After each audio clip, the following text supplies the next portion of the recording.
What's up, my man? So you're actually back in Joshua Tree then, huh? Oh, I'm back full time. I haven't been back to Oklahoma, which is where I'm from. I'm from Oklahoma City.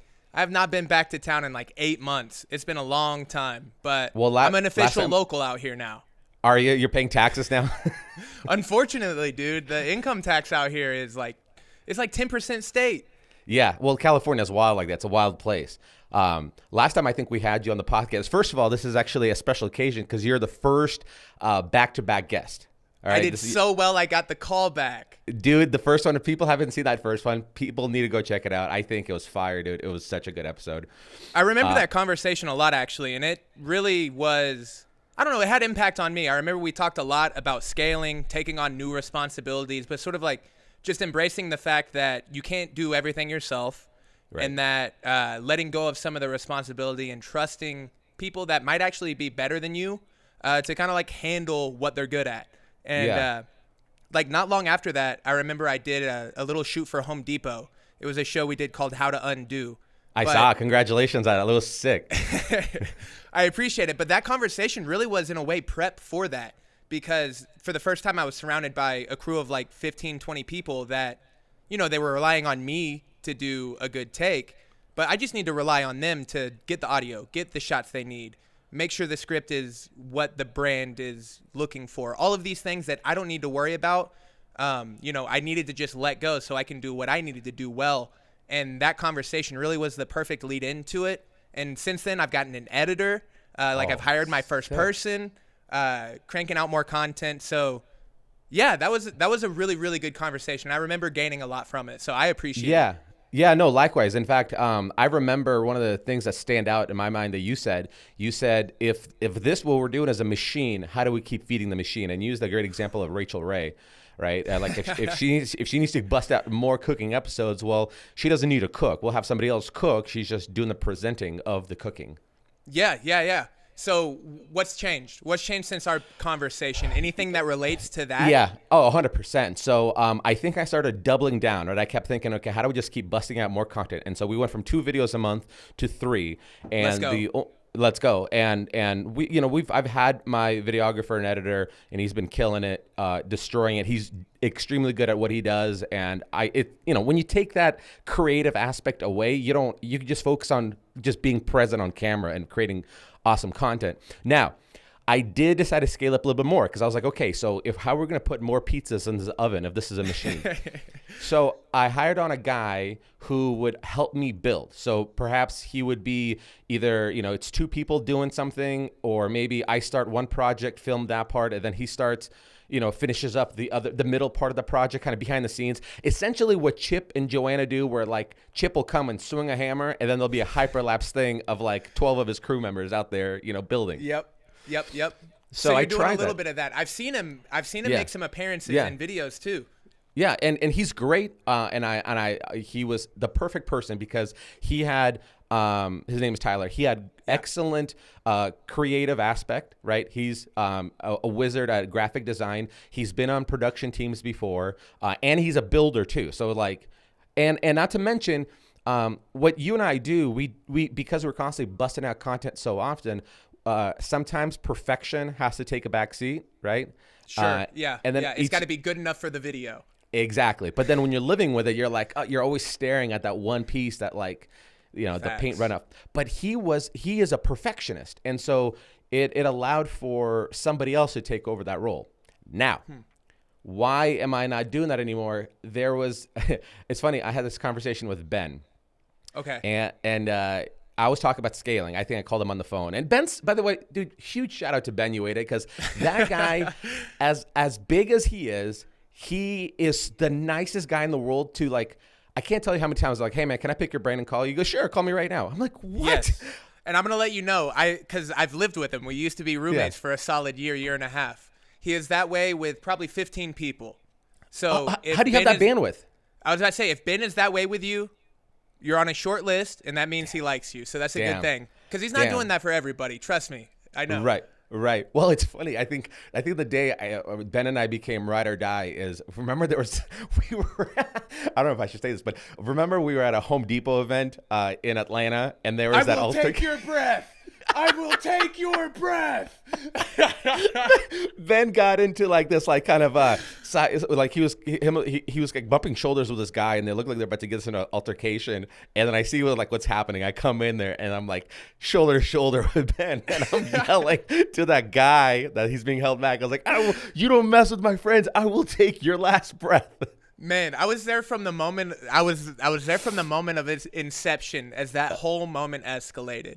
I'm going to give Erin Spain a shout out. Erin Hell yeah. Spain, she's in the content game. She was out there at Workbench Con, but she was just at the bar. She was just getting a drink. Very casual. And I'm going to tell the whole story. I think this is all my fault. Everything that happened, you're going to be happy to hear is my fault. Shoot, let's do it. I was talking to Erin Spain at the bar, casually, just chilling. And then a guy who's just like a little bit obnoxious, but also he's just really assuming that he's just hot shit. Like he is the guy. Yeah. And he comes over and starts and he's not a young guy. He looked like he was in his like early 40s, maybe like late 30s. Absolutely. And Erin's like, she's super pretty, all that sort of stuff. So of course that guy comes over and he starts trying to spit game to her, but in a way that's just, I don't know, like people would call it misogynistic these days. You know what I mean? Yeah. Mm-hmm. And I just told him like, hey dude, chill. Like, let's not. We're all here as a group. You know, I'm over here being super calm about it. Now, what is he doing? What is he doing to Erica? Is he trying? Because I think what I recall is he kept trying to buy her drinks and then something about following her to the escalator or to the elevator or something like that. That's exactly what it was. So he kept trying to get her drinks, but she and I were just sitting there like talking. And he's like, "Let me get you a drink," and she's like, "I think I'm fine." And then he kept insisting, and I'm like, dude, she's good. Just, we're here chilling. Let's not make this anything. Just go somewhere else. And then he didn't like that at all. And so then he started, like, posturing to me, and I'm like, okay, you're going to make me do this. So I'm like, so I have to stand up and get big in front of him. And then... And I got to recall, like, here's the thing about you. I have never... You're the nicest guy in the world, and I would never imagine you being so... I wish I had the level of your confidence when I was younger, just to be able to be like, hey man, just take a chill. Like I have that now, but dude, I swear, like if you've had this kind of confidence your entire life, like dude, hats off to you. Because I don't know if I could tell another like big guy, be like, hey man, chill out. You know what I mean? Well, okay, so there's always confidence in groups for one. Like I knew that I'm in a bar with 40 people because it's a hotel bar. We're in the lobby of the hotel bar with 40 people and 36 of them are all my friends. So I'm okay in this scenario. I'm all good there. Okay. Not to say that I'm over here like trying to be tough or overconfident, but so yeah, I'm like, dude, this is not what we're doing. And then some people get in between it like I was expecting. I was just doing what I felt like I needed to do. And then it got separated, and then he goes to the management of the hotel because he's apparently staying there all the time and really tries to like talk his way back into the bar because the bartenders kind of asked him to kind of like go back to his room or something. And so this time he comes back and really makes it a point to like just be an asshole about it. And so this is when other people started getting involved. I got like separated in a way that I'm appreciative for. And then this is right where like everyone else started to kind of take over. Because I feel like you were there, Ben was there, Malecki was there. Everyone had it handled. I'm not there to get into a fight. I was only stopping him from like trying to hit on Erin. Yeah. And so, long story short, things escalate. And who can we count on to turn into a little bit of a rage monster? It's Alex. We know for a fact Alex will turn this into a moment to remember. You give me a little bit of whiskey too about that? Dude, so you take it from there. That's the story from my perspective. I'm sorry I got it started, but now you know better than me. It's perfect. So I kind of didn't know. I actually thought it was Rachel Metz. I also shout out to Rachel. I thought it wasn't even Erin that is part of the attention with this guy. I thought it's Rachel I think she was involved. I think we were all kind of in a little clique. Okay. Yeah. And so the way I registered, again, from a distance, I think Malecki and I were like talking strategies and what's working, what's not working, of course, right? Exchanging ideas. And then I'm seeing something over there. And then Erin comes up to us as me, Malecki, and I are talking, and she's like, hey, we're just going to stand here because it's weird over there. There's some guys who are like, oh, yeah, cool. We're pretending. So it looks like she's trying to shake him off. I don't know at what point that happened, if the guy already went to management or not. But this is okay, so where we're at in the story is right where I left off. Like I got separated Not that I got separated, but like people pulled me away, and so I ended up talking to some other people. I just got sidetracked talking to people, and then Aaron and Rachel went and found you guys because they're like, okay, who's gonna be big? Boom, y'all are big. Yeah. So she's kind of hiding with between Maliki and I, and and so I'm seeing by the elevators to the left of the bar, I'm seeing Ben kind of with his hands spread out, and you see this other guy, both in a very confrontational kind of setup. And I was like, Maliki, we're going over there. So like I bust out over there, and I just remember going like stepping in front of Ben, and I go like, hey, you don't mess with my friends.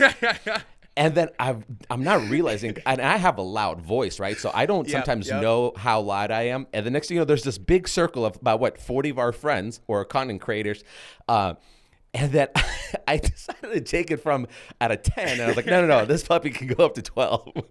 Absolutely. Then and I don't know if it's just because at this point I'm maybe like 7 months into jiu-jitsu, so I think all of a sudden I'm one of the Hicks and Gracie's kids or something. You're like, please give me the opportunity to use what I've been learning. This is why I'm in these classes. I just got decent at arm bars. Let me put a guy in an arm bar. And it's funny because right before I left for this trip, I was asking my professor to teach me the flying arm bar. So I was like, I've always wanted to, from a standing position, to just catch him, just Rey Mysterio him, dude. Dude, it is so funny for guys. Like, you give a guy like a Groupon and like 5 classes to any martial arts, all of a sudden he thinks he's a killer. Hey, but it's enough to get you going for the next 6 months, probably. Oh, 100%. No, 100%. Yep. Yeah. No, I got my blue belt, and after that. Oh, congrats, man. That's awesome. Thank you, man. And so at that point, I was like, we could take this puppy to 12. And so already my voice is going, my adrenaline's pumping. I was like, I will take your last breath. I yelled that from the back. And the funny thing is, I had a little feedback, a huge hotel, fancy hotel lobby, and I have this feedback where some people kept silent in the middle of this huge mob of people, and then maybe 25% of the people had like a delayed giggle or laugh. Yes. And I didn't understand why that was until everything got diffused and they took the line that I said, I will take your last breath, thinking I'm going to choke you in a submission, to them going, I will take your breath away. Bro, everyone assumed that's what you thought, for one. And anytime I tell this story, because I tell this story like more often than... It's my workbench con story, or from that Home Depot event, whatever it was. That's the story I always choose to tell. And every time I do not say I will take your last breath. I forgot that. I always go, I will take your breath. I have to say, I was one of the people with a delayed laugh, but the delay comes because you took it to 12. At this point, I didn't know anything was happening again. I thought, because I got separated, he got separated, and then I started talking to other people. A few minutes go by. I thought everything had been handled until all of a sudden I hear shouting, and like if it was closed captioning, it would be like indistinguishable yelling. And then the next thing I hear is, I will take your breath. And like everyone stops what they're doing. Like there is ultimate silence for one moment. Oh my God. And then, but nothing happens. Like the dude decides he doesn't want it. No. He got angry. No, he got angrier. I specifically remember because at that point, some of the hotel lobby was hotel staff. No, I mean, he didn't want it as in he wasn't going to fight. Oh, he wasn't going to fight. Like this was the moment where like, if you're going to fight, he's going to punch you right there. Right. Like that's what it was. Yeah. And so like everyone realized it was all words and it became really funny. It was one of those moments where you can't top when somebody says, I will take your last breath, or I'll take your breath away. Like, because you can't go, oh yeah, do it. Like, you don't follow up with that. You just kind of go. You're supposed to either leap. You leap into each other.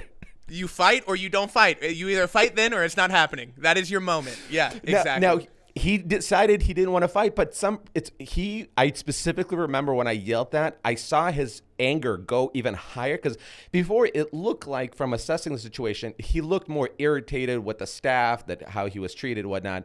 But then when I yelled that, he got like, you could see he got getting animated and flailing in his arms, and then the hotel staff at that point was holding him back, and then I think they escorted him out. Yeah. So at that point, I remember, I don't know if I'm trying to be like Tim Kennedy and be like, all right, special ops, we need to like protect the women. Because then Jen Woodhouse was with us, and her husband wasn't with us. And I'm good friends with her husband, Adam. who's a military guy.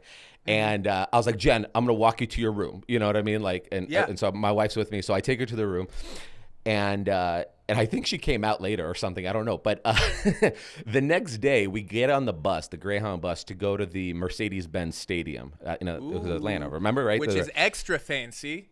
Extra fancy. They treated us really good. And Yeah, I remember walking onto the Greyhound bus in the morning with everybody from our group there. And everybody's like smirking and giggling and like teasing me, like, "I'll take your breath away." And I was Dude, like, it's funny. It's like I should have had a better line. It's like some school. I remember at that point, because when Ben like was kind of having this little standoff with this guy, I remember Jessie, his sister, next to him. Yeah. And I remember, because I've never really connected with Jessie. Well, we all kicked it off at the last Maker Ranch. Maker Ranch, yeah. And I remember getting on the bus, and it was like Ben, you, and then like Jesse behind it. I fist bumped at Jesse. I was like, "What's up, war buddy?" It's like we've been through it. Dude, what an event, though. I'm excited for the world to open back up and do some more things. Man, it's weird. Like, do you feel like we're ever going to be doing badass events like that? I don't know. I hear they're trying to organize a new Workbench Con. Mm-hmm. We'll see what's up with that, but it's just hard, because if I was the person that's putting the money into any of this, I would be really skeptical on whether we're in a place to be able to execute 6, 8, 9 months from the time it takes to start planning. That's fact. Because it's like you gotta start shoveling out money and hope that there's not something that keeps you from being able to do your event. But dude, I'm just holding out. I'm holding out on Texas and Florida, you know? Yeah. Like, if you plan an event in Texas or Florida, I guess that's reliable. It's a but wild I wouldn't place. plan one out. Yeah, I wouldn't plan one in like California or something. Oh, sure. You know, and one of the things I've noticed, and not to turn this into like a COVID and people and vaccine kind of stuff. No. But one thing I'm already starting to notice, like I'll hear some of these micro get-togethers that are being orchestrated in certain states, right? Like mini maker meetups kind of thing. Yeah. And some people are kind of taking it a little too, I don't know. I guess they're coming from the perspective of being cautious, but sometimes it's received from like, hey,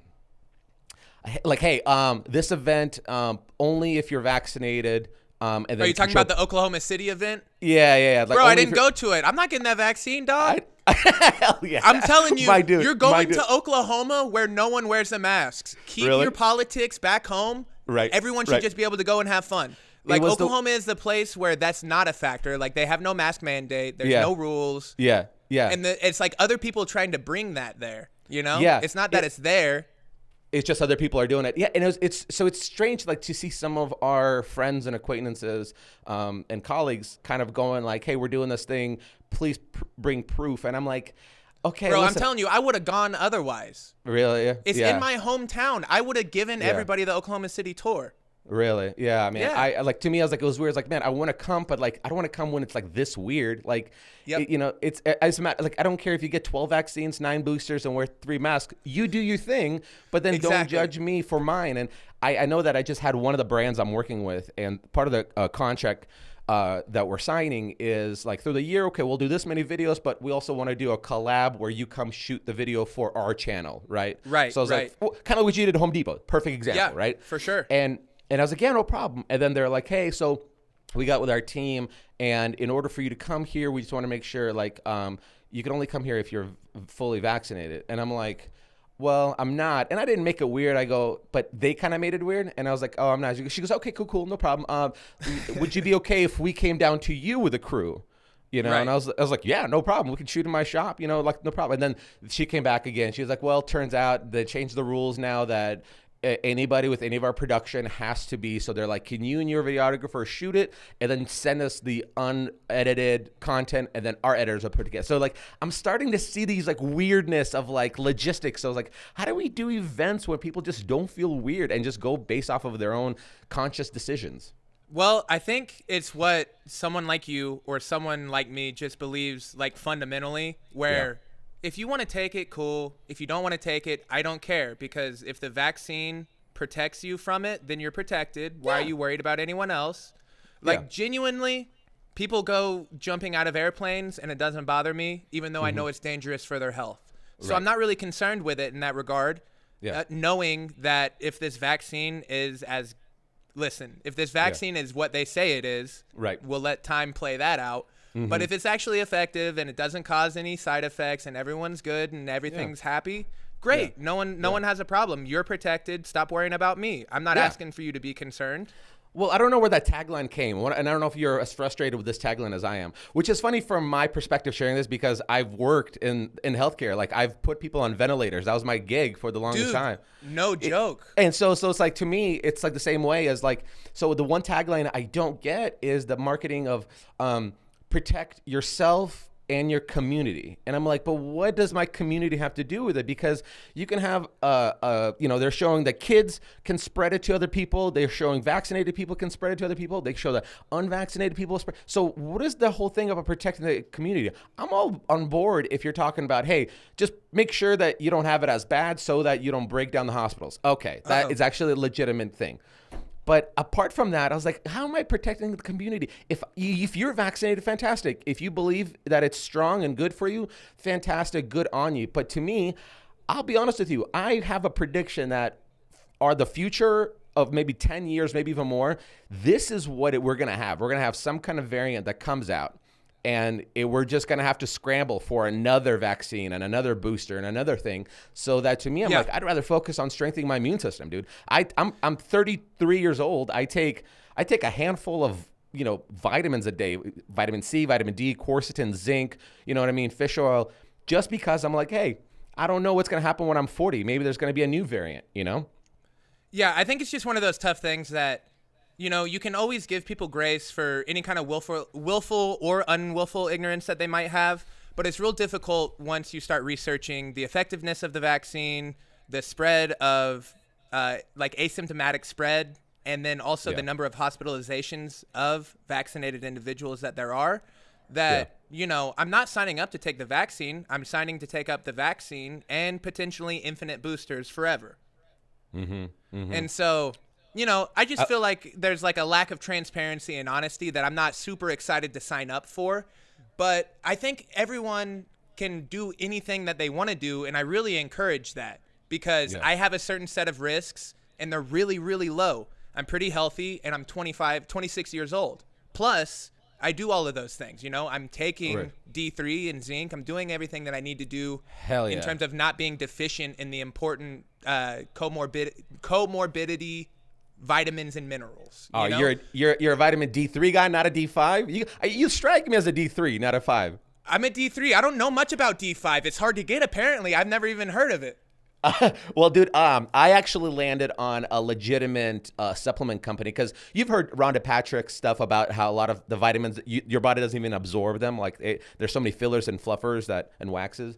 But Thorne is a legit one, THORNE, and you get it on Amazon. And I've had some legit dietitians tell me, they're like nutritionists, they're like, that's a legit one that sometimes you have to have like a dealer's license to like sell it in your store, but you can get it on Amazon. Let's go. Yeah, I just got on the Athletic Greens. Hell yeah. I got that, and then they got like this little dropper of immune support. It's like a little booster, and it's just like it is D3 and then a couple other things.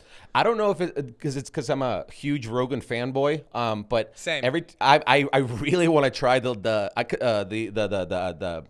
rapid IV drips, the vitamin drips. You know what I mean? The vitamin, not just a regular IV, but it's like they have apparently a bag of like highly concentrated vitamins and nutrients that you just hooked up to an IV and let it go.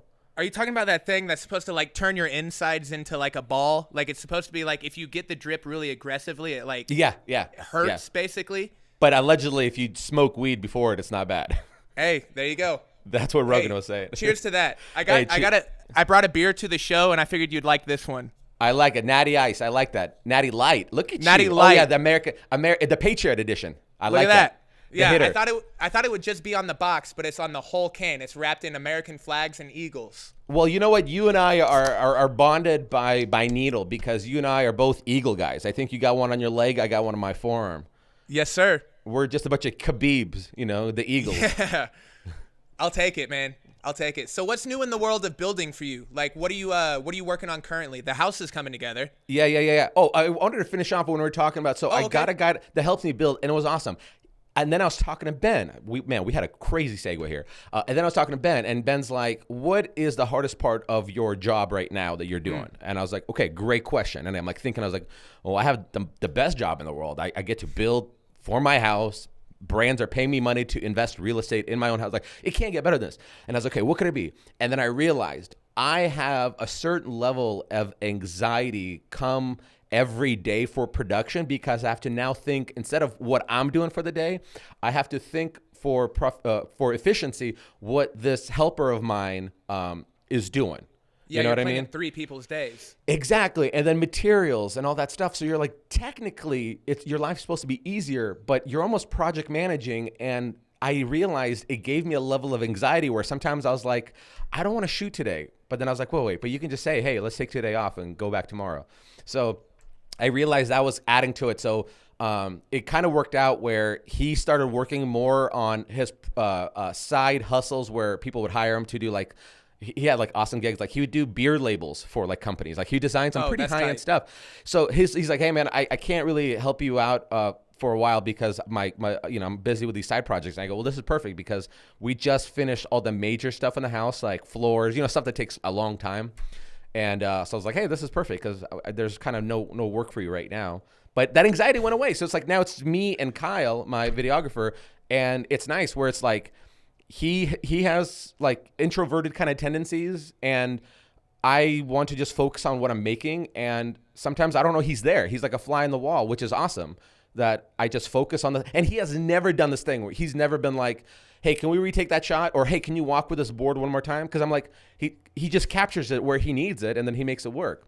So yeah, and that's the feel of your show. Like, it feels that way in a way that's authentic. Where, like you watch a HGTV show and you can tell everything's like multiple takes and things like this. But when you're like moving, grabbing, throwing something down, and delivering your dialogue at the same time, that's better than if it were like scripted or just stationary. I think it's fun.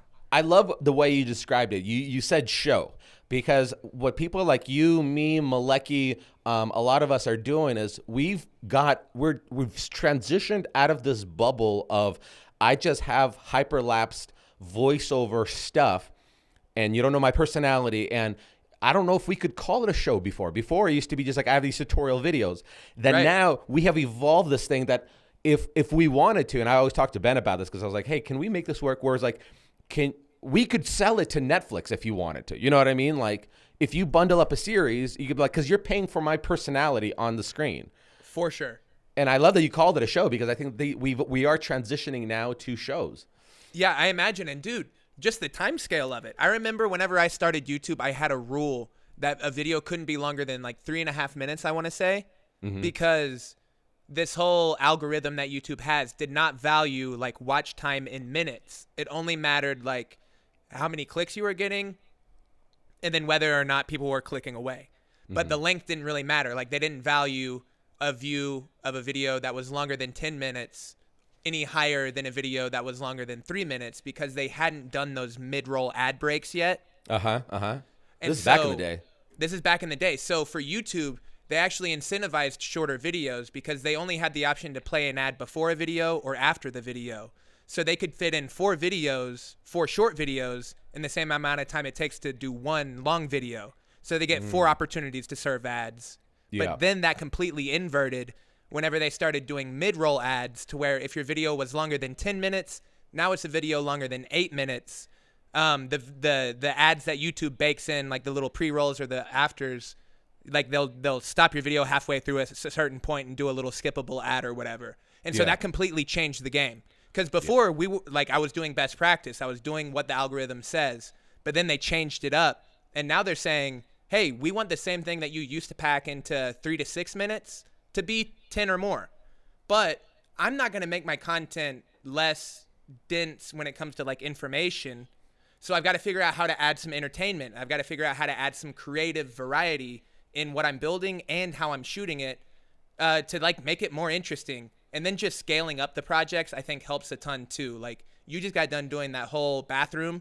Yep. And that was a couple of episodes and a couple of long episodes. You know, I just got done doing this bedroom. That thing was 32 minutes long. Did you do one video or did you do multiple videos? I did one video, 32 minutes long, and it's got it'll hit 1 million. It'll hit 1 Oh, million. for sure. Well, that's the downfall. So with me, the thing that I'm giving up by having multiple episodes makes my life easier because we don't have to look for content. I don't have to jam pack a lot of time into one episode or into the whole thing. I don't have to. I could put out more videos. I could put more sponsors on it. You know what I mean? Like there's more opportunities. The downfall is the ability to go viral is off the table now, right? Like that video In ways. right, they can't, right? Because you have 3 of them. You can't. As opposed to one video has a higher chance of actually going viral. So that's like one thing I'm giving up. Yeah. Go for it. Sorry, I didn't mean to cut you off. Yeah, no. But I think it's a slow burn because you have to almost like I've always wanted to have an audience that is like a ride or die, like a Demolition Ranch kind of audience where they're like, dude, whatever you create, you can go start another channel tomorrow. We're there for you. And I think you have to cultivate that. So like, yes, the viewership are a lot lower on 3 videos as opposed to 1.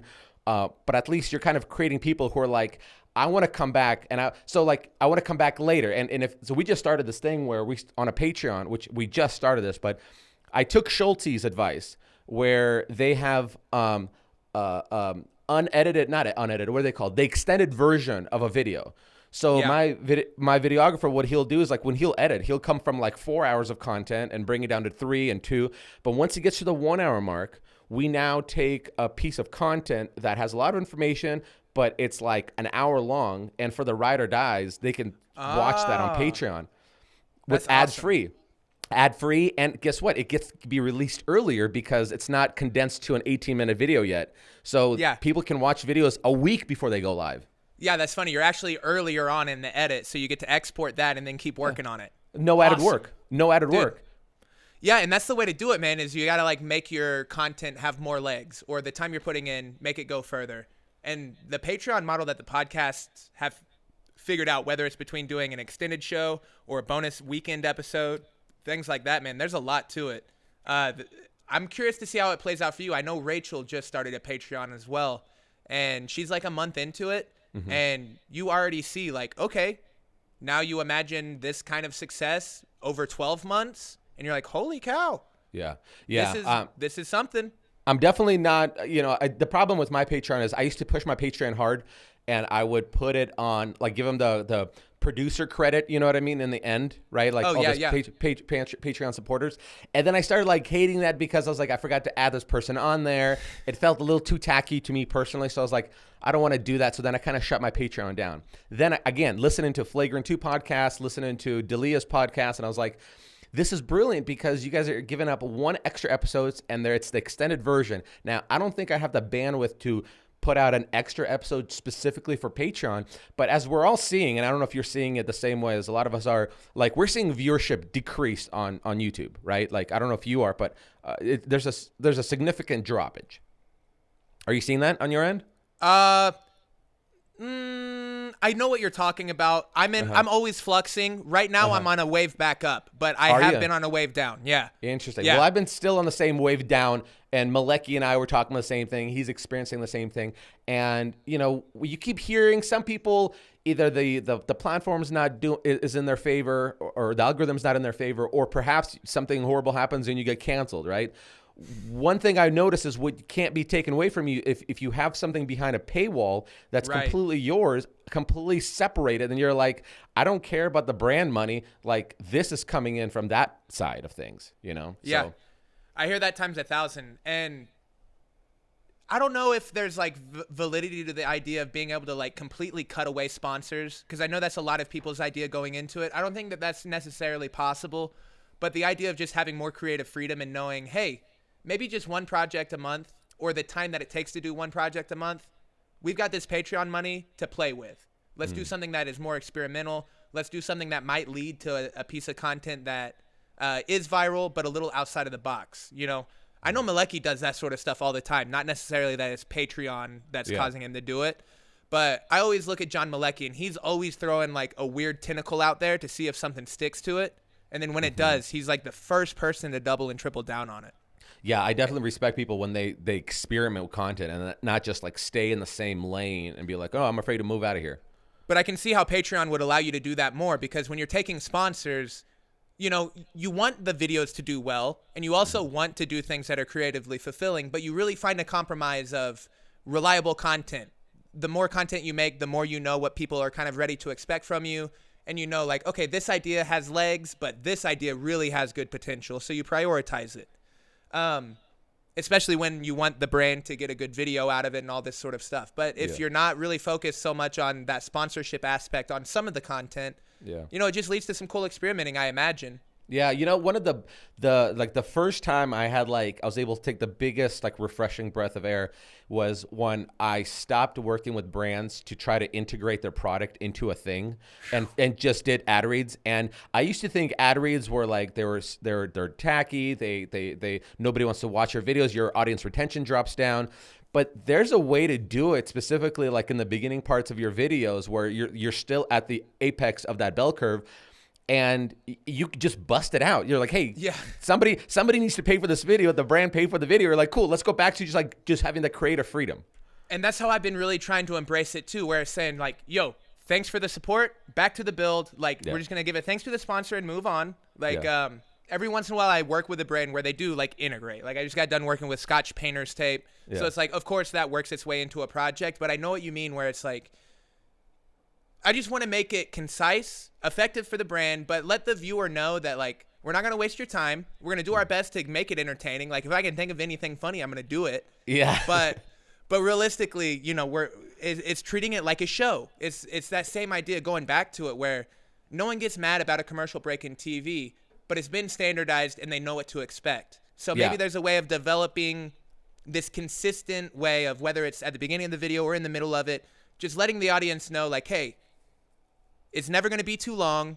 It's never going to be too salesy, but I'm going to do my best. And then we're going to get back to the build. Well, the salesy part, I think I have an objection to that because I love when you watch, like, again, you and I, we consume the same content of these stand-up comedians, right? Yeah. And I love when they do their ad reads. They take it to the next level of salesiness and cheesiness, but it's comical, right? Yes. So like Theo Von, I love what Theo Von does. Theo Von he literally starts his ad read going, all right, it's time to pay the bills. Okay. You know what I mean? And then, and he gets it. And people kind of receive that. He go like, oh yeah. Like, I get it. You have to do this in order to make sure you can produce free content for people. Bill Burr, Theo Von, and Tim Dillon. Those three make the funniest ad reads. Yeah, absolutely. But even Schultz was like, he'll talk about Blue Chew, you know, penis pills. And he's like, guys, listen to me. The only reason I'm good at what I do is because I take Blue Chew. You know what I mean? And you're like, I know you don't take Blue Chew. Schultz is hilarious. He goes, so this is what you're going to do. You're going to go to Blue on everything. He's like, you want Raycon? Well, here's what you're going to do. You're going to go to Raycon.com. The best damn beats, the best damn headphones you will ever find. And you know what? Don't get one, get two, right? In case you lose one. Yeah, let me tell you what you're going to do. And I love that. I love that. I want to capture that because, like, it's going to make my ad reads easier. I'm not going to try to convince you of anything that people receiving is like, oh, you're doing an act. That's all you're doing.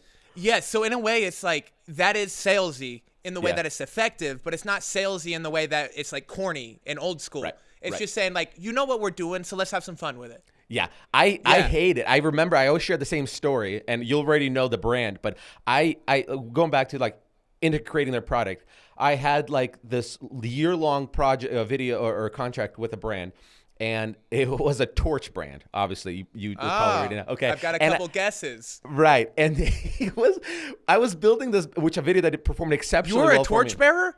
I was a torchbearer. I was a torchbearer. Hell yeah, baby! What's up? Did you get released from your contract by chance? I did get released by my contract. Dude, I got released by my contract. Okay, so for the listeners, this is truth. We had the same experience, I bet. I don't know your story, but I'm not butting in. Just whatever Alex says, he's not exaggerating, and it's probably all true. Go for it. Yeah, well, like, okay, so I built this badass outdoor grilling station, right? And it's like we got the grill, the pellet grill. By the way, it was Ben's idea. And this is another why Ben is like one of the best people on earth. He gives away fire ideas. Like he gives away dime piece of ideas. And he's like, he'll pitch it to you. You're like, you know what you should do? Like, I remember when we were in Atlanta, that's the same day that we got into this altercation. Ben and I were talking. I keep picking his brain because my YouTube channel didn't even take off at that point. And I go, He goes, you know what you should do? Saunas are really popular right now because Rogan's always talking about saunas. You should build a sauna. And I go, oh, you're so right. And I literally go, hey, man, is it okay if I take that idea? He goes, yeah, man, whatever, take it. So I took it. I built the video, hit 1 million. Awesome, right? We go to work. We go to Friendsgiving over in Maker Ranch, right? Ben's talking to me. He goes, you know, Rogan's always talking about Traeger grills. You know what you should do? You should do an outdoor built-in thing. And I literally go like this. Hey man, are you okay if I take that idea? He goes, yeah, take it. Take it. Hits more. I think I'm at like 5.9 million on that video. Yes. But so he gives away just he gives everything away. Bless his heart, man, the greatest human being on earth. So I'm building this badass pellet grill. And it's got stone outside, concrete on top, and it's like a pergola style thing. So I have these poles coming up and this like trellis on top. And it's these 4x4 beams that are this pergola over it. And I'm like, crap, I have to, in order to make this video sponsored by this brand, I have to burn the shit out of it. So here I am burning the crap out of this thing that looked so good beforehand. And but I had to do that to make it work. Yeah. You know what I mean? Yeah. What else are you going to do with a torch? What else? Oh, dude. Maybe you could make a cornhole video. Yeah, because that's what I'm going to do. And I did it. I had that conversation. I didn't do it, though. But, yeah, I had that conversation where I was doing some projects where I was, like, soldering copper pipe to make some furniture pieces. But if I was doing that only for the utility of it, I would probably just use glue. Mm-hmm. But soldering it did leave this, like, cool kind of, like, joining thing. It was neat. It's like a patina. I remember struggling to find concepts for that because at first you're like, oh, okay, yeah, this is easy. And then you start thinking, you're like, what am I going to do with this butane torch for a furniture video? Right. Yeah. But I remember one of the projects, and I thought, I used to make such bullshit projects. It was like, this is not even a searchable thing because I thought I was like that guy from Make It Extreme where I'm like, I'm exceptionally high production and incredible builds. I was making this bullshit crap where it's like a mallet with a chisel inside the handle. Like nobody's Googling, especially when you're a brand new channel. And I built this. It was semi-good idea because it was roughly around tailgating and football season, but it was basically this outdoor grill cart where it has the traditional cooler. You know how makers will make like a pallet wood or out of cedar, a built-in cooler, right? Around it. But I took it to the next level where the top kind of flipped open and there would be a grill in there. Again, the idea was, semi-okay. The execution of it. So again, I wrapped this thing with cedar, beautiful cedar, and now I have to burn the crap out of it to toast it. Be like, Shushugiban, here we go. That's tough. That is tough. Yeah, but yeah, going back to Ben though, it's like you and I both watch a lot of the same meathead content, I imagine, but this concept that similar people will have already heard of, just like famine mentality being the opposite of the way you should be thinking. Ben's like a good testament to that, and it's a good reflection for me too. Like an example outside of that, you and I both worked on the same Home Depot patio campaign for some paver patterns. And we both crushed it. And that's the perfect example of my video doing great, your video doing great, and our videos doing better together because yours gets suggested from mine and mine gets suggested from yours depending on which one people watch first. Yep. And in the same way, you're going to make a Traeger project and you make something unique and that video is going to get views. Well, Ben's also made a couple Traeger videos too. And someone with the wrong mindset would say, I don't want anyone to make Traeger videos. I need to be the first person making these DIY Traeger videos. Instead, you could make this cluster of videos yourself. You can make 5 related videos all on your own, or you could know that the community at large can create a wave and we can all write it together. We can create a wave of DIY Traeger content. Like you can't post one Traeger video and make a wave.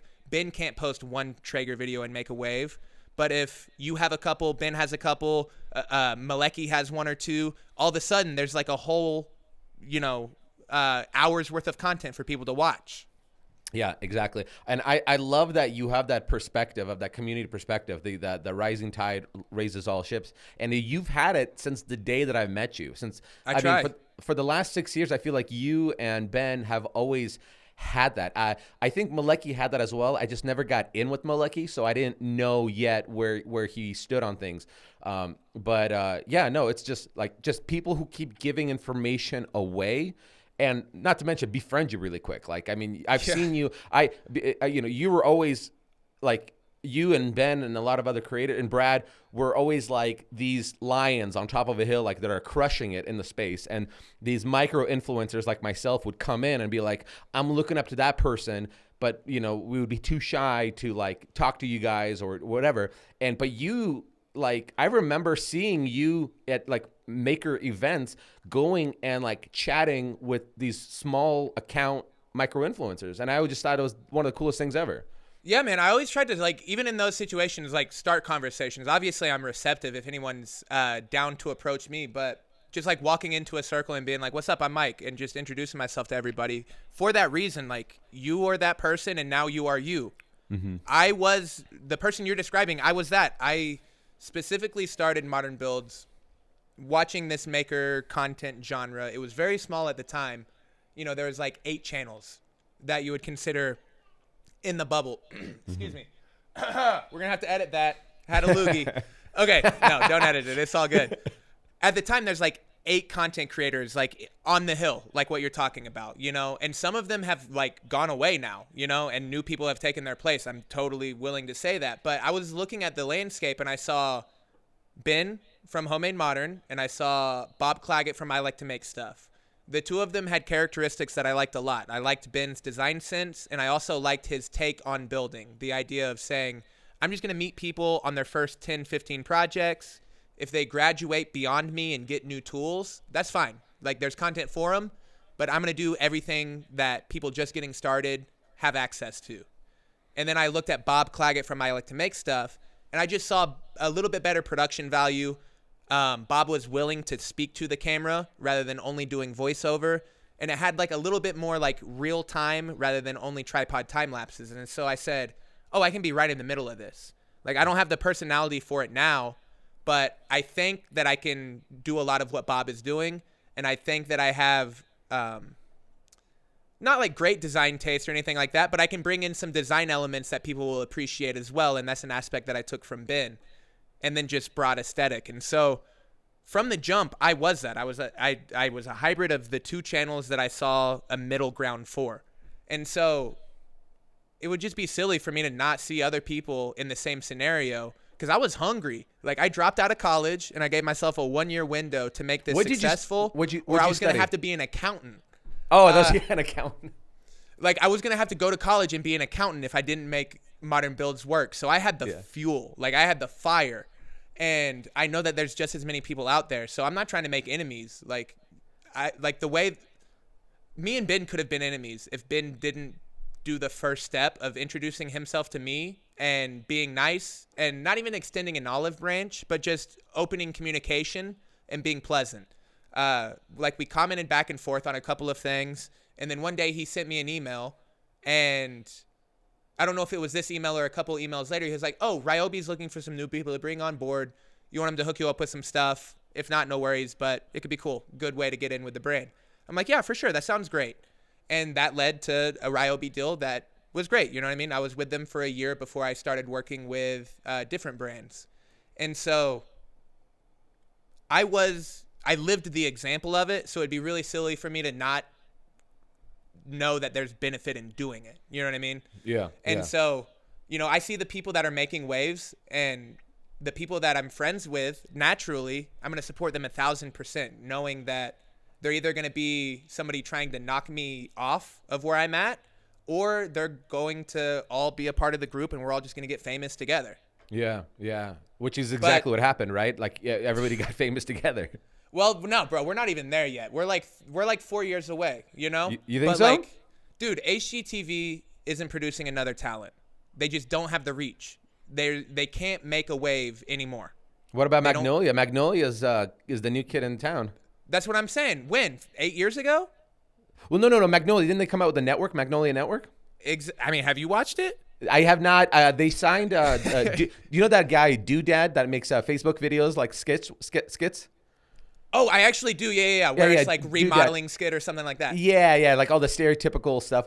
Right. Very, very funny. And then so I saw their trailer. I didn't see what they're doing, but they're doing this kind of fun arts experiment thing with paint and their kids in the garage. Which right. Do you know the trailer that I'm talking about? I do. Yeah, yeah, yeah. It's the Where Magnolia Network trailer. Yeah, so they have this bucket of paint, and the ground is a canvas. It looks like it's like a garage, and it's a bunch of kids and dads, and they're surprising these kids by letting them spin all these buckets in this room, splattering all this paint.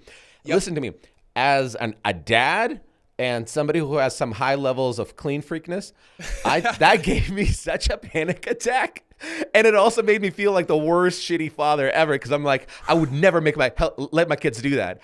And they're like, well, why are they? Oh, because he's getting probably paid $50,000 to do that. Yeah. Well, you wouldn't let your kids do that unless there was a production team to clean it up. But okay, so what we're just talking about, I think it's proof, like, they're starting a new network outside of HGTV because they already know it's dead. Mm-hmm. Like, they're already moving on to the next thing. The same people that own HGTV and DIY Network are the same people that own Magnolia Network. So they're already pivoting away from HGTV. Right.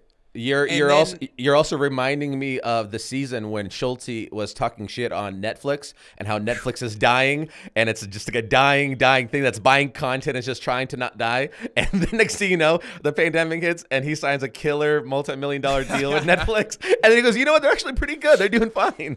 Yeah, they do great work. I'm a big fan, actually. I take back everything I've ever said. Yeah, that's a good point. But they just don't have the reach, right? So they're fragmented, right? Like, how are you going to create a wave like what we're talking about? Between the videos that we're talking about, Traeger grills, you get 5 Traeger grill videos amongst our audience. That's 3.5 million views. HGTV has nowhere to accumulate that on any one piece of content at all. And their on-demand is so bad that if people don't watch it when it airs, it's pretty much gone forever. Yeah. And so they can have a captive audience of like 500 to 1.5 million people. But collectively, we're a network that's already got way larger of an audience than them. But they're creating the same shows with the same format, with different people in the same shoes, and no one's interested in it. Like, Chip and Joanna Gaines did it the best you can do it. They Seinfelded it.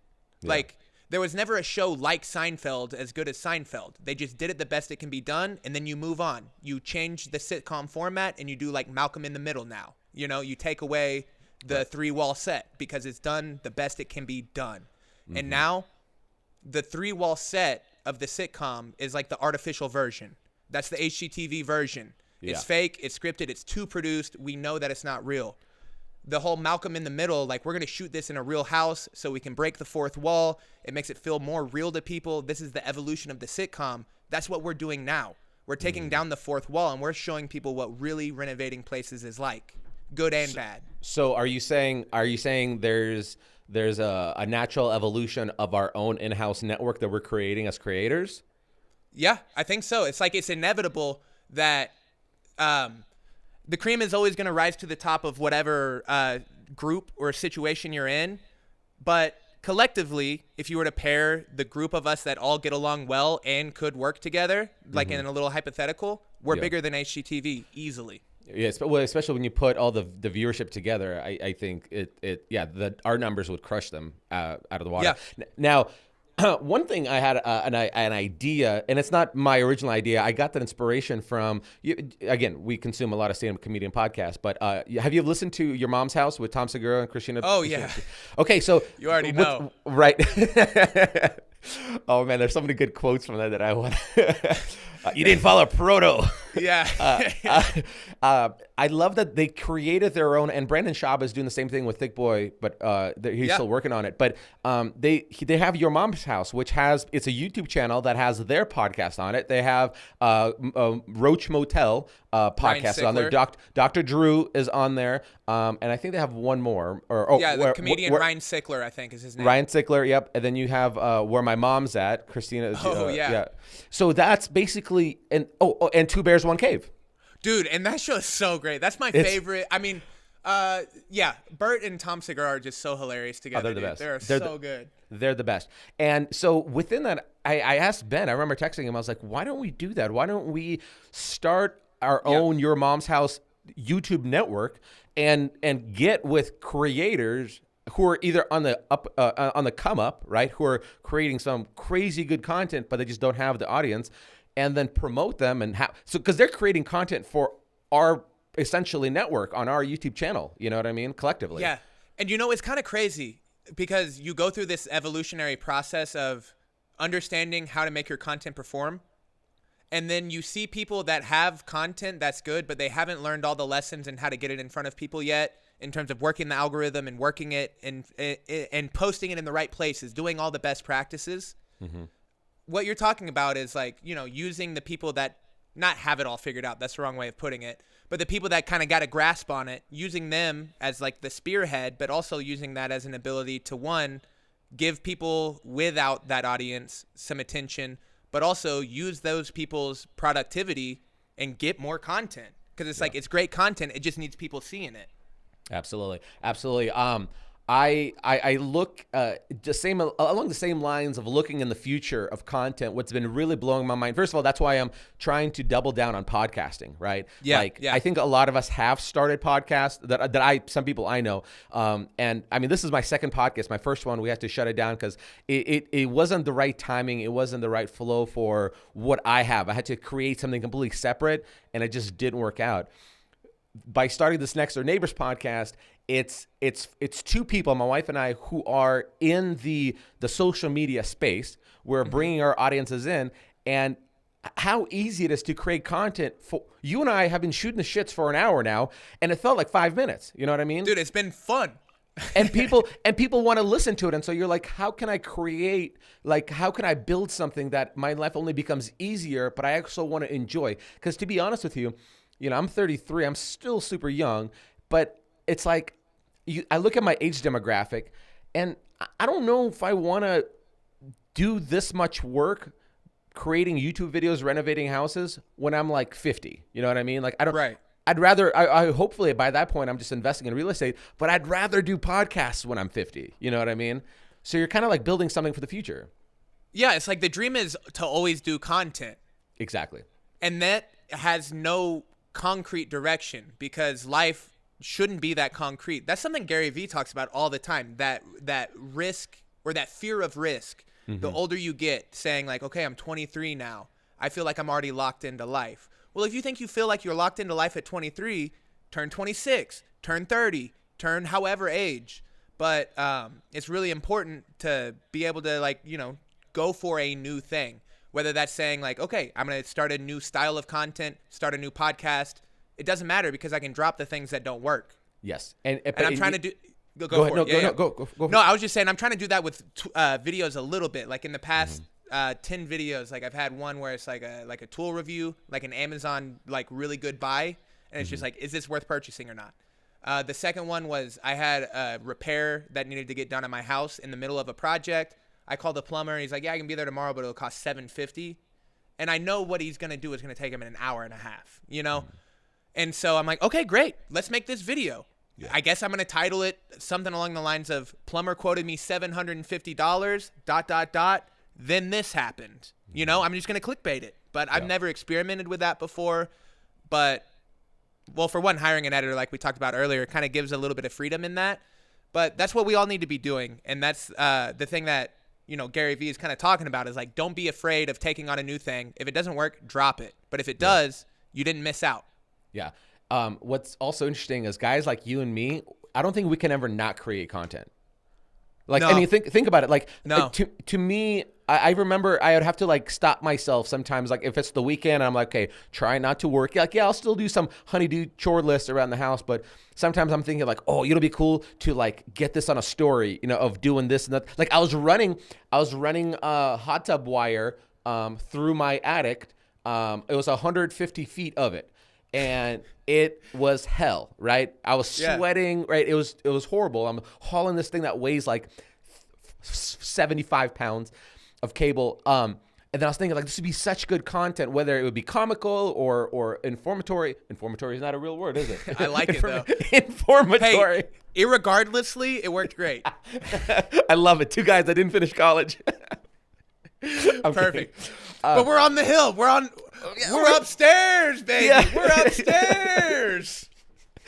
Dude, and so here's the funniest thing about it. Like my parents were never really the most, I mean, I'm sure they'll say otherwise, but I don't think they were ever that proud of me because I'm the youngest of three, and my oldest brother was the smartest one. I was always the one that like couldn't memorize my multiplications tables, had, D's and F's in school, parent-teacher conferences because I was just a dumb kid, right? And I just realized that I wasn't taught the right way how to learn. Yeah. And so it was nothing but tears. And I tried a lot of different stuff. Like I was an intern at a stock brokerage firm. Then I was a personal banker. Then I got into some pyramid scheme like Amway thing. I was like all over the place. And my parents were just like, like, what are we going to do with him? Until I graduated, went into respiratory. Again, like nothing phenomenal. Like my oldest brother was still like kind of like the pride and joy. And then my father didn't say that he was proud of me until like I remember I think it was this last year. Wow. I bought a boat, right? Yeah. I bought a wake surfing boat. By the way, you and Ben need to come out. We could surf out here. It would be such a great weekend. I bought a boat. My dad he literally said that. He goes like, of all the things you have ever done, whether school or starting YouTube or whatever, this is probably the coolest thing, the fact that you own a boat. And I was like, dude, I would have bought a boat a lot earlier. Go. That's what this was all for. I got the boat. I'm on a boat, baby. Man, it's funny. Wow. Yeah, I mean, some parents are tough to impress, though. Did your dad always want a boat and he just never had one? So that's what I always wanted and you got it. I think that's exactly the case. I think that was exactly what kind of worked out. But it's just hilarious how life kind of works out. But yeah, I mean, listen, man, it's we can't shut it off. I'm sure we'll be 50 years old and we're gonna try to figure out how to create content, produce content, or make somebody else do the content for us. But it's just so freaking exciting to see something, to see numbers and see those numbers grow. Whether it's a video that's performing, a thumbnail, your click-through rate's going up, your audience retention is going up, and there's an endorphin release that I don't think a lot of people understand. No, and it's tough because it kind of comes at scale. It comes with scale. Yes. You still get a similar feeling as like you're growing at a pace when you're starting, but then there's like these like leaps where you're like, oh damn, this is bigger than the Dallas Cowboys football stadium, and then you're like, oh wow, this is as much as the home state I grew up in. Oh wow, you know what I'm trying to say? You like compare I have it more. to, Like the Oklahoma City has like 600,000 people in it. I have over 1 million. I have more than twice as many people from the town that I was growing up in that are subscribed to me. Oh my God, dude, that's such an impressive perspective on things. Yeah, like if you were to walk around your hometown and imagine for every one person that you walk by has seen and subscribed to your content, not that they've seen it, they've subscribed to it and are still subscribed to it. Yeah. There's still a second person out there that is the same way. You know what I mean? Hey, let me ask you this. It's wild. Let me ask you this. When you're recognized at whether you're at Home Depot or you're walking through Albertsons and somebody's like, yo, Modern Bills, man, love your shit. I think you have a better way to receive that than I. It's because then nobody teaches you, right? So it's one thing if you're like it's one thing if you're like you've been playing football and you've ranked up at the professional league, you've performed well in college, like you've kind of been around this and you've seen how other players act and you're kind of okay, don't do that. You know, when somebody asks for an autograph, look like that, or somebody wants a picture, look like that. You know, don't do this. But when we're shooting our own content from our houses, like essentially we're extroverts, but we're introverts, right? Like we're at home cooking channel. And now we're in public and somebody wants to stop and talk to you. You don't know. You're like, you start reading into things. You're like, okay, I got to be really nice to them. I don't know how to drag this conversation out longer than, a minute. Like, what do we do? Like, how do you do it? What's your thing? Yeah, I mean, I don't overstress it. That's what I try and do with most things. But I always have you started noticing the like I recognize you face? Yes. Oh okay, yeah. Great. But it gets in your head. It gets in your head. Oh, it does, because they can have some false readings. Yes, that's exactly what it is. You're like, because you're loading up lumber and you see somebody like just pacing and looking from a distance. You're like, oh, okay, do they know me and watch the YouTube channel? Or they're just looking at something behind me. Maybe somebody who's parked in a cool car behind me. So you're like, you don't know. You're reading into it. It is. And so my approach to that, which seems to be effective, like when you're dating girls and you're like, I'm just not going to be scared of rejection. Because that's what prevents most people from talking to females is like, oh, I don't want her to reject me. But if you're not affected by her rejecting you, then you just play the numbers and you're good. Yeah. It's that idea where when I see that face or what I think is the like, oh, I recognize you face, I just make good, pleasant eye contact with them to where if they do recognize me and they're like, oh, that's that guy from Modern Builds. I watch him on YouTube. Like, they get to make good eye contact with him. If it lingers, I give them a nod, and they're like, Mike! And I'm like, yeah, what's up? Yeah, We dab up, give them like a good, like just dab them up, high five, little shoulder hug or something like that. And then it's just like small talk. Out here it's funny because everyone's got a project going on. Everyone's out here like working on some property, or they're just some kind of artist. And so, half the people steer the direction because they got things that they want to ask you. Other people aren't quite as extroverted. And so I just kind of like get to know them. Be like, thanks a ton for the support. I appreciate you watching. But I just try to be super normal. I think everybody, or I know it happens a lot whenever I do interact with people. They're like, dude, you are really chill. You're just super normal. And because that is the case. Everybody who's getting recognized is just normal. Especially if you're an influencer, because we're just at our house building and filming ourselves. Right. Yeah, I was at Home Depot, and have you listened to Rogan's podcast about a year ago with Robert Oberst, the strongman? He's yes, one like he's big dude. Big, yeah. He's got the whole the merch is strong and sexy or something like that, or strong and pretty. And I saw him at my local Home Depot, and I was like, oh, that's Robert Oberst. And so he takes a turn, and I'm like trying to like set it up where I could like run into him. And I ran into him, and I was like, Robert. He's like, man, love your shit. And he goes, thanks, brother. He gives me a fist bump, and it just super cool. Like he did. I think he's like trained to do this because like he just kept his body moving. He didn't delay, so there's no opening for a conversation. He just like, thanks, brother. Gives me a fist bump and goes past. And so I get in my truck, and I'm like all giddy, and I get my phone out, and I was like, I wonder if I can do a collaboration video with him, or at the very least get him on the podcast. And so I'm like, I don't have a blue check mark on Instagram, so you can't slide into people's DMs like that easily. And he's got like 1 million on Instagram. So I go and text, like, hey man, I met you at Home Depot here a couple of minutes ago, and here's my following, whatever. Like, we'd love to do something together. And I sent that, and I thought to myself, I've never felt like this. Is this what people do? Do other people feel this? You know what I mean? I know what you mean. Because it takes some balls to come up to somebody and be like, hey, I like your stuff. I watch your stuff. You know what I mean? Yeah. Like, I don't know, man. Do you ever get starstruck? Okay, so that is what that is. That was like was starstruck, yeah. That's a mild starstruck moment. But to me, I felt like I was it felt like I was in middle school or high school, and I'm walking up to the prettiest girl in school trying to ask her out on a homecoming dance. Like and I was a dork in school, dude. Like I was an introverted dork. I was a dork too, man. I relate, dude. I relate. I wish I could speak like I can now back then, Well, dude, I saw pictures of you in your earlier stages. Chubby Mike. And bro, I was listen, husky. Now you're a dimey dime, but dude, I'm 170 right now. I have a visible 4-pack 24 hours of the day. What is that? A bantamweight? I don't know. 170? That's welterweight maybe? Welterweight. Well, the thing is like you're drinking the same tiger's blood that Ben's drinking. That guy always puts his dick right in my face on all of his shirtless pictures, underwear modeling, and I was like, dude, I'm triggered. I don't do any of that nonsense though. No? I don't do it. No, and I'll say it, Ben, if you're listening, that's nonsense. Because if you're going to post it and you can't handle a little bit of poking, then you shouldn't have posted it. But I'll tell you right now, listen, no one's following me to see me in my underwear, let alone see me without a shirt on. You know what I'm trying to say? I'll pay into his Patreon, man. I'll pay into his Patreon for that. But he's like, and I was teasing him about it, and he's like, bro, but seriously, like, he's such an analytical guy. He's like, oh, you just got to cut out 32% of your daily carb intake for about 2 weeks, and you'll get there. And I was like, you've broken it down to the science, bro. Dude, I'm telling you, I for the past 2 weeks, I've been doing 1 meal a day, and after 4 days, it became so normal. I got into the 1 meal a day. So I've been doing 2 meals, the whole intermittent fasting for a couple of years. But then I listened to the whole that scientist that in terms of aging, right? He's yep, talking I remember about, who it was on Rogan. Yeah, David something. David Sinclair, monster of a man, and he was talking about 1 meal a day. And you know what? I'm gonna do the 1 meal a day. I got used to the 1 meal a day. Here's the problem. When it came to dinner, I would ravage. Ravage the food.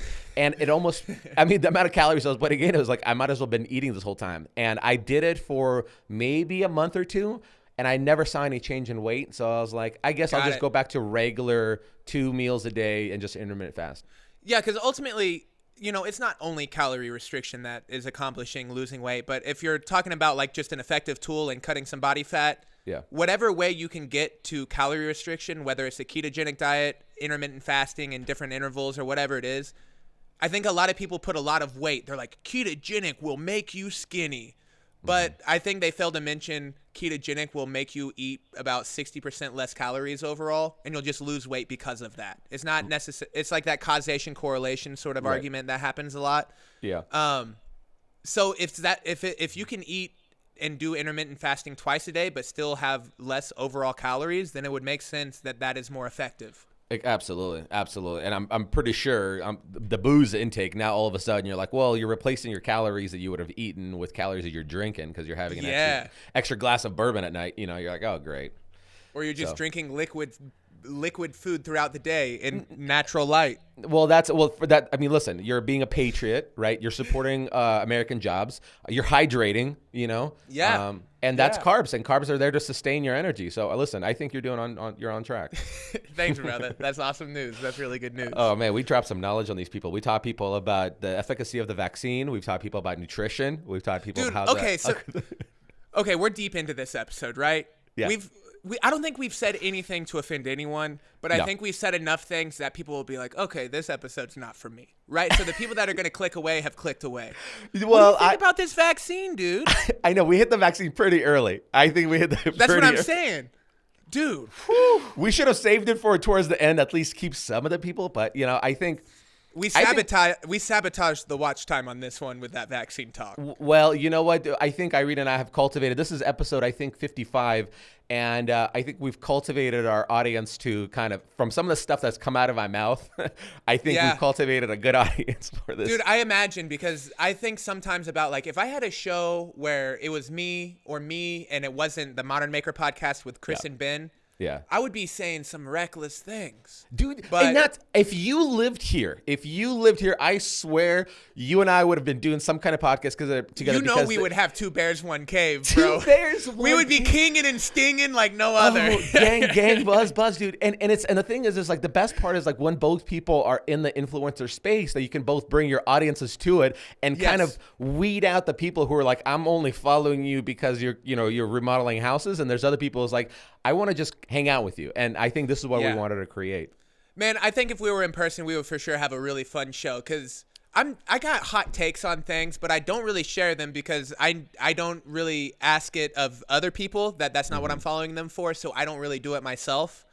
But it would be fun, and I know it would be exhilarating to have a show where that's what that was for. And the people watching that knew that's what that show was for. And like I said, the evolution of podcasting, like we're not monetizing this yet. Although what's nice is when you have a following on other platforms. By the way, a shout out again to Ben. He's the guy that put me on Facebook, and he's like, dude, you can monetize your videos now. And it's blowing YouTube money out of the water. You know what I mean? Just getting a nice extra 6 figures a year off that. No big deal. God. Papa got himself a Porsche. All right, enough said. Hey, I bought a couple of cars the same week you bought a car. That's funny, dude. Well, dude, you did such a baller move that, like, as an adult child, or as an adult kid. As an adult child. We are both adult child. That's both of us. We're both adult children. You did such a gangster move. You surprised your dad with a Corvette. Yo, that was insane. Dope. It was bucket list. I wanted to get a car for myself. And I am not in a place where I'm going to be responsible enough to get a really nice Porsche like what you have. And so I was looking under 20 grand. I wanted something to have fun on, but also know that I didn't need to be precious with it. And I was looking at all these cars. I was sitting here. I'm like, dang, I should just spend 10 on me, 10 on my dad, because I saw it's like a 72 Stingray Corvette in decent condition, but my dad's a real handy guy. It's like the perfect project for him, to where off the trailer, it was running perfect, but he can do a lot to it still. I was like, dang, this is the perfect fit for him. And then I found a car for the same price. I was like, dang it. Okay, instead of spending it all on me, I'll just split it half and half. But I got to surprise him and give him his car before I got mine. Dude, that feeling was I'm sorry, I said it the opposite. So I got my car, and then like the same week I was able to give him his. dude, it was like 20 times more rewarding to spend the same amount of money and give it to him. It was so fucking wild. It was the boat moment. Dude, it was the boat moment. Where, my dad has been like, hey, good job. Nice. Yeah. I'm glad. Like, I can tell my dad is proud of me. And I know that my dad is happy that I'm doing things that are fulfilling to me and all these sort of things. But there was this moment where it was like, dude, I did for him what he was planning on doing kind of when he was retiring. You know what I mean? Like, over the course of the next 8 years, it would be cool if I could pick up one of these cars and mess with it and, like, make it really dope. But I got to, like, put that on the fast track for him. And damn, he didn't really know how to handle the emotions. I didn't know how to handle the emotions. But it was really fucking sick, dude. Well, it was so dope. It's I have as a dad, I cry a lot the older I get now, and I cry because of my children, because I'm always like sentimental about stuff now. And I have this line that I always say is I am always building towards these like deathbed memories, right? So like whether it's a tattoo that you have and it symbolizes something, but like I imagine that if you live a long life and you die a peaceful death that's not a surprise, I'd imagine you're old and you're laying there and all you want to do is remember what you experienced in your life. Yeah. And I think a memory like that is a deathbed memory where you're just going to be there, be like, oh man, I remember when the world questioned me and I came up on top and I did so well for myself that I was able to buy my dad a freaking sports car. Yeah, man, it was cool, but man, I don't even know where to go from there, but it was cool. There was something I was going to say about it, but at this point, I don't think I need to get into it. Well, I don't think there's anything we could say after that. I mean, that was freaking dope. That was dope to watch you do that too, because I was like, man, like the amount of respect that I'm giving, like I'm like you have of mine is through the roof, because like that's we don't all have opportunities to do something like that, and when you can do when one of yours can do that, you're like, damn, all right. All right, dude, and man. that's what it is. Like, you having kids, you're looking at that, you're like, damn, I want to be a dad so that they want to, like, if they can do some shit like that, that they want to do that, you know? Yeah, for sure. I got real lucky, man. my dad's tough, you know, in the way that I appreciate, because I work hard now. But, you know, like, he was tough. He was never in a position to do anything like that, but he was an amazing dad. Like, I couldn't have asked for a better dad. And so it's like, this is the only way I guess I could have really showed it in a way that's like concrete, you know? But he was actually surprised, which was the really cool part. He had zero idea going into it. And we were driving past the house that the car was at. And all the time we just kind of like point out cool cars to each other, because I like knowing the things he likes and he likes knowing the things that I like. Because some things we match on, other things we're complete opposites on. So it always makes a good conversation. But he goes, oh, man, that's a nice Corvette right there. And then as we're going, I'm like, in my head, it's going a million miles an hour. I'm like, wait, did he know? And I'm like, yeah, that is cool. You know, I'm just kind of like, and then I kind of got in my head. I'm like, all right, that's it. That's yours. That's what we're here for. He's like, no. And like, I remember the moment so perfectly where it switched from like, nah, to like, it sunk. Like that moment where it sunk and it hit his face and it was just like, what? And then from there, it was just all excitement. It wasn't even tears. It was all excitement. And then, you know, it was all hugs and all happy. It was amazing. So, yeah, if anybody can do anything that's, you know, it's not even money, dude. It can be effort. It could be thoughtfulness. It's not anything in particular about, my dad was happy that I spent this many dollars. It was just the thought and the gesture and everything. But, man, I'll tell you what, it was sick. Yeah, the closest thing I ever got to a feeling like that was last December. We decided to do like one of those like random acts of kindness videos, and we put out a thing about like, hey, is there a local mom that's like single mom that's like busting her butt off and like deserves a W? And so like a bunch of people like nominated certain people. We picked one, and I built a custom farmhouse dining table. It was good too. And then, thank you. And then Irina, she bought all the settings and the dishes and the decor, staged it. We showed up to the house. Her girlfriends who set this up, like, explained what happened.